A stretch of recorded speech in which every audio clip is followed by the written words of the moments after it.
Et nous voilà de retour à notre magazine de télévision. Madame, Monsieur, si vous êtes actuellement en dehors, évidemment, du continent américain et que vous nous suivez à partir de YouTube, je vous dis grand merci et bonjour et merci beaucoup de nous suivre. Si vous êtes également sur le continent africain, je vous dis merci de nous suivre. Alors, nous recevons aujourd'hui une grande dame. On parle de transport ici et on parle aussi des affaires. Bonjour, comment ça va? Ça va très bien, merci. C'est un honneur et un grand plaisir de se retrouver. Oui. On s'est rencontrés dans des moments tristes quand même. Oui, c'est vrai.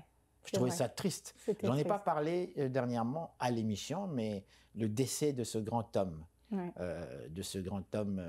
qui est parti dernièrement, Dan Philippe. C'est dans ce moment-là que nous nous sommes rencontrés. Exact. Et vous êtes spécialisé dans le domaine du transport à Montréal. Tout d'abord, qui êtes-vous?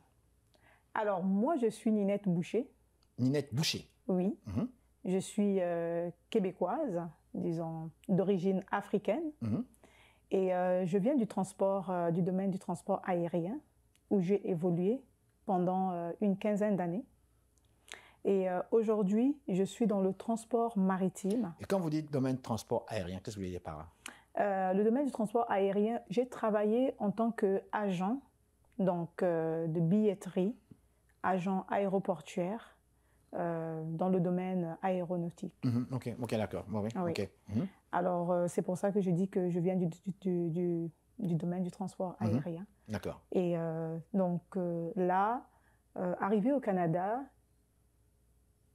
voyons le contexte dans lequel je me retrouvais, qui n'est pas celui de l'Afrique, où les températures sont quand même agréables. J'ai réfléchi 2 fois si je voulais repartir dans le domaine aérien ou si je voulais changer de secteur. Mais il y a un domaine, par contre, que j'exerçais déjà, qui était l'exploitation.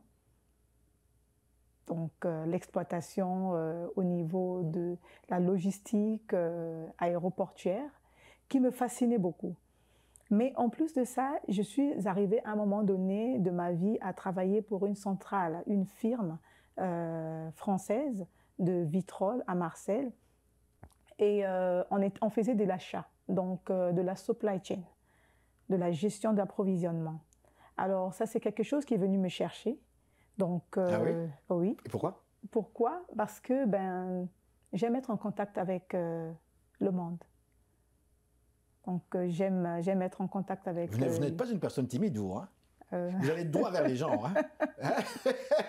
Peut-être. Femme libérée, femme moderne. Oui, mais il faut dire aussi que le domaine dans lequel j'ai évolué, j'étais toujours en contact avec les personnes. Donc, ce qui fait que ça m'a toujours emmené vers là. Alors, quand j'ai regardé les tenants et les aboutissants, l'hiver, que j'apprécie beaucoup, parce que... Ah, vous appréciez l'hiver? Oui, j'aime l'hiver parce que on voit les 4 saisons au Canada. Je pensais que vous allez me dire, vous aimez l'hiver parce que vous faites du ski alpin, ou peut-être du ski de fond. Bon, je dirais peut-être que je ne fais pas... Le ski de fond, par contre, c'est quelque chose que j'aime beaucoup. Ah bon? Oui. Parce que vous le pratiquez donc? Je ne le pratique pas vraiment, mais c'est quelque chose que je pourrais vraiment pratiquer régulièrement. Oui, parce que nous avons vraiment la possibilité de le faire, parce qu'on a plusieurs parcs à Montréal qui, surtout quand les températures sont belles. Alors oui, c'est ça. Et donc, quand j'ai regardé la température, j'ai choisi mes défis. Et donc, les défis que j'ai choisis, c'est celui d'aider les gens, parce que j'ai vu qu'il y avait un besoin qui se faisait ressentir pour expédier des choses. Les gens ont de la famille. Beaucoup de gens sont ici, qui sont venus d'ailleurs, mais qui demandent des services, par exemple, d'expédition. Et c'est des choses avec lesquelles j'étais à l'aise. Donc, j'ai regardé dans quelle mesure je pouvais aller aider les gens. Alors, c'est d'où est né NB Transport Solutions, qui est une entreprise de services, qui donne des services maritimes, des services d'expédition maritime, des services d'expédition aérienne.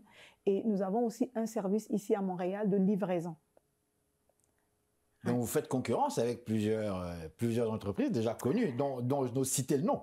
Oui. Quelque part. Oui, oui. Je peux vous dire, hein, ça c'est quelque chose. Les gens souvent se sont posé la question, comment est-ce que je l'ai fait? Et je le fais encore de temps en temps parce que ça me permet de sortir de la maison, d'aller se balader, mais se balader en faisant aussi de l'argent. Par exemple, Uber. Moi, j'ai commencé à faire Uber en 2018, mais à l'issue de quoi? Parce que je n'aime pas rester comme ça sans rien faire. C'est une période où je venais de perdre mon emploi et pendant que je faisais la recherche, et c'est ma cousine qui est venue me voir, étant enceinte, me disant, ben écoute, je te vois tourner les pouces, je pense qu'il y a quelque chose que tu pourrais faire en attendant de trouver d'emploi. J'ai dit, c'est quoi que je pourrais faire? Elle me dit, Uber. J'ai dit, t'es pas sérieuse? Je dis, je ne peux pas faire ça. Elle me dit, ben oui, peut-être, mais on verra. Alors de là, elle m'a sorti son téléphone, où elle m'a montré son chiffre d'affaires. Moi, j'ai regardé ça, j'ai dit, ah oui? Ben, après tout, pourquoi pas? Après tout, pourquoi pas? Donc, c'est parti comme ça, mais je ne pouvais pas imaginer qu'en allant faire ça, c'est vraiment une fibre qui venait me chercher, que j'avais déjà.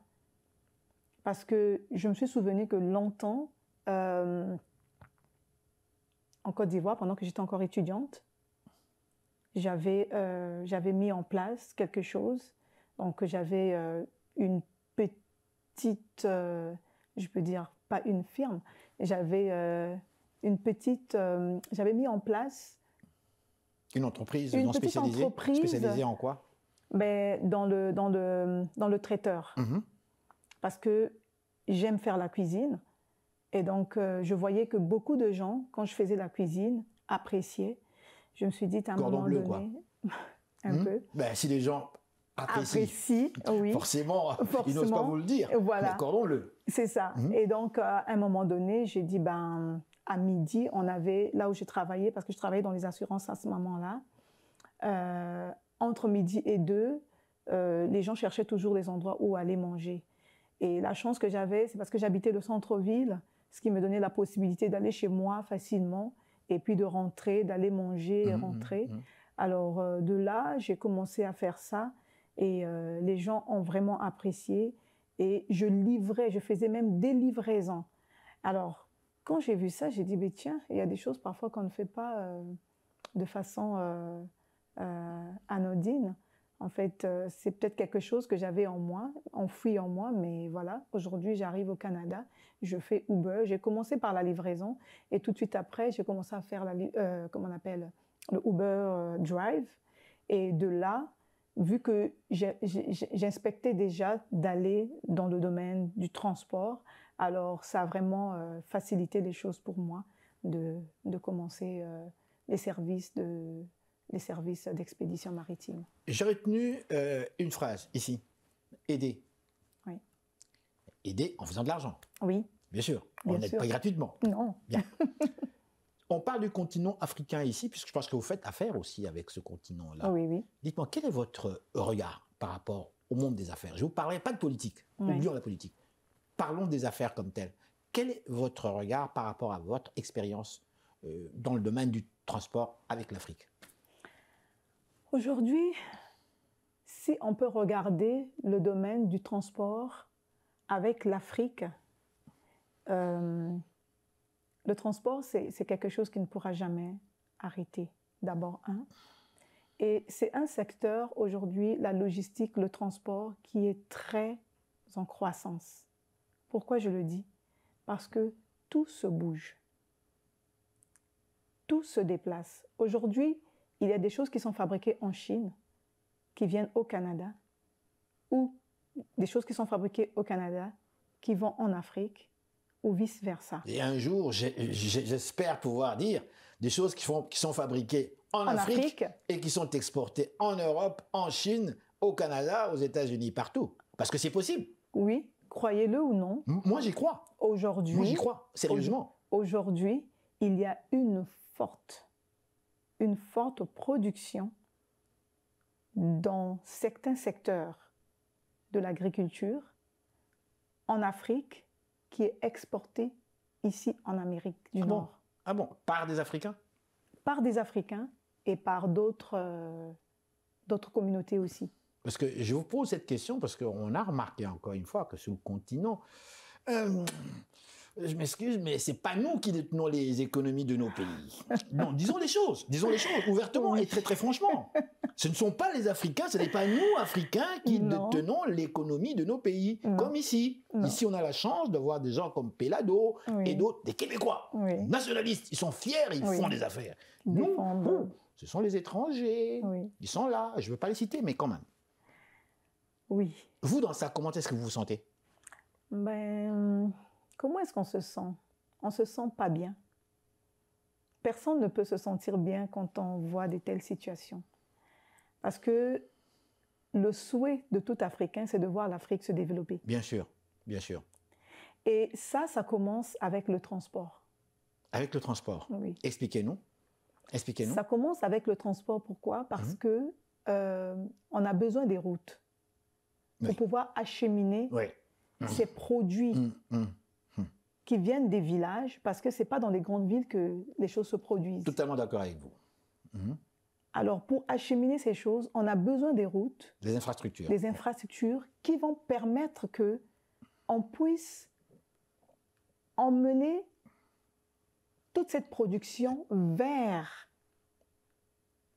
des ports, vers des aéroports pour les expéditions. Totalement d'accord avec vous. Totalement Mais d'accord. si nous n'avons pas des routes, toute cette production, elle est jetée. Ben, je vais vous en dire encore une bonne. Celle-là, c'est très sérieux parce que c'est vraiment proche, là, dans ma propre famille, proche. Oui. On me raconte, on me dit voilà, parce que je me plains tout le temps. Quand j'arrive en Afrique, je me plains tout le temps. Je critique tout le temps. Pourtant, je suis africain. Mais je critique par amour. Oui. On me dit, mon cher, café. T'as vu le café, là? Chez vous, là, les gens prennent du café. Ben, imagine-toi qu'ici, chez nous, on en produit. Mais ce qui est grave, le fait qu'il n'y a pas des routes, ben, il y a du café qui pourrit. C'est-à-dire que tu vas dans des endroits, le café pousse tout seul. Il pousse tout seul jusqu'à ce qu'il parte, qu'il pourrisse, et personne ne vient chercher parce qu'il n'y a pas de route. Donc, pour aller jusque-là, aller retirer ça, ça prend des camions, des choses comme ça, juste ça. Mais ils n'ont pas. Donc, ça reste comme ça. Et ce que vous dites là, c'est vrai. Oui. Mais est-ce qu'on va changer ça? Est-ce que sentez-vous qu'il y a un changement qui se fait tranquillement? En dehors du Sénégal, on a senti que bon, il y a une certaine démocratie. Oui, les choses vont venir. Moi, je pense que les choses vont venir. Vous êtes très optimiste. Hein? Je suis optimiste. Pourquoi je le dis? Parce qu'il y a un réveil. Oui. Il y a un réveil. Il y a des gens qui, aujourd'hui, ne se sentent plus à l'aise de dire qu'ils vont attendre que le gouvernement fasse des choses. Oui, c'est vrai que ce n'est pas évident parce qu'il faut se faire aider par le gouvernement. Oui. On a besoin des lois, on a besoin que les choses soient bien faites pour que les gens puissent se permettre de travailler adéquatement. Mais ceux qui se lancent, parce qu'on n'a pas besoin d'attendre, il faut qu'il y ait des gens qui commencent à faire des choses, à poser des fondations. Je suis d'accord avec vous. Dites-moi, qu'est-ce qu'on doit retenir de cette interview? Je vous laisse quelques minutes pour nous en parler, quelques secondes. Qu'est-ce qu'on doit retenir de cette conversation qu'on vient d'avoir, vous et moi? La conversation qu'on vient d'avoir, vous et moi, Monsieur Henri, je peux dire qu'il ne faudrait pas qu'on attende pour commencer quelque chose. Moi, aujourd'hui, peut-être que j'ai NB Transport Solutions qui a commencé tout doucement en 2019, mais qui aujourd'hui, au fur et à mesure, les gens sont en train de connaître. Bien, je dois déjà vous remercier. Merci beaucoup de nous avoir accordé cette interview. Merci encore une fois. Et voilà, mesdames, messieurs, restez là. Nous sommes de retour tout de suite après ces réclames publicitaires. Et voilà, c'est déjà la fin de l'émission, mesdames, messieurs. Nous espérons que vous avez aimé. Je vous dis grand merci au nom de toute l'équipe. Ici Henri Ngaka, au revoir et gardez le sourire.